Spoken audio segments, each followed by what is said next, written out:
above the Space Needle on the observation deck. Well, we were built in 1962 as the centerpiece of the World's Fair, 605 feet tall and solid as steel, and it's made out of steel, so I guess that's easy. Solid as steel. Like it, like it. The view, man. You get to do this every day. Yeah, I've been here for 14 years and I never get tired of it. This is Elliott Bay in Puget Sound. Seattle's home to one of the largest ferry systems in the world. What's great about this part of the country is that you can go out there in the morning and catch salmon during the proper season, then come back into work. Now, I heard that there was a practical joke played on April Fool's Day. Tell us about that. There was a show that had joked that the needle had fallen over. Right. In fact, the story goes that there was a gentleman that lived over in Spokane whose daughter happened to work here, and he was worried about her, so he drove over to make sure that she was okay. He believed it. What's your favorite thing about Seattle? My favorite thing about Seattle, as you can tell from my physique here, is probably the food. You know, I mean, Seattle's got amazing seafood and great wine in this region, of course, and you know, we've got a great restaurant just 20 feet below us that I know we're going to see later on.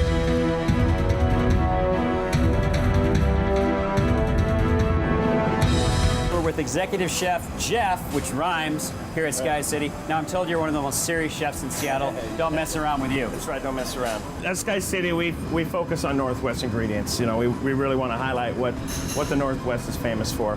Dungeness crab, you know, it's a take on the home-style mac and cheese. Dungeness crab, orecchiette pasta. One of our other kind of unique items that we do as a starter here, this is a flatbread. It's an unleavened flatbread. We use shepherd's grain whole wheat flour from Eastern Washington.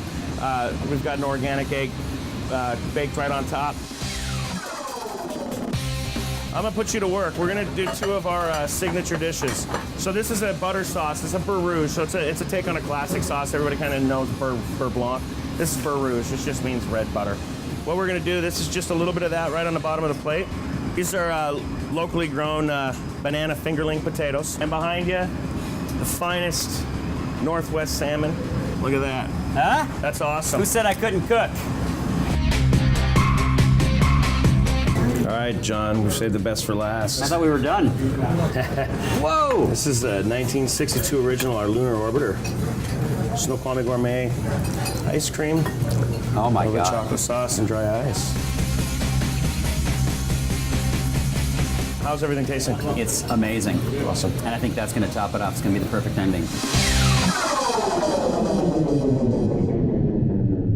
In Seattle, they love their sports. They have the Mariners, they have the Seahawks, they have the world champion Storm, and they have the beloved Huskies. The Nebraska Cornhuskers are in town to take on the Huskies. It's a big-time college football game. Big-time college football means big-time tailgating. We're in the zone. Let's get our game on. Nice.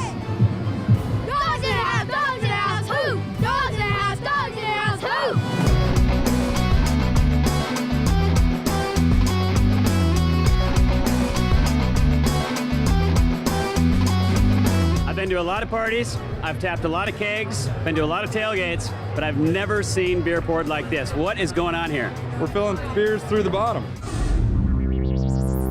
How does that work? It's got a little magnetic disc in the bottom of the cup. It comes up, the beer goes in, the cup comes up and seals it back off. That is amazing technology. Who invented this? I invented it. You did? Yeah. Seriously? Seriously. Wow. This is really cool. Husky or Husker fan? I gotta go Huskies.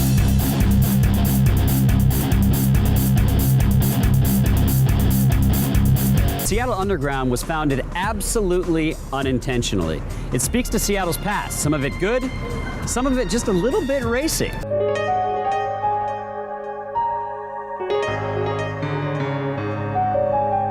When they put the sidewalks in, they installed skylights so that people could continue to do business down here during the day. We were unsure for a while if this was the original glass. The reason is that one of our old guides from the 60s used to tell a story about young men gathering down here, working ladies standing up there with prices of their services on the bottoms of their shoes, waiting for the business up top. And she would refer to this as them selling their souls.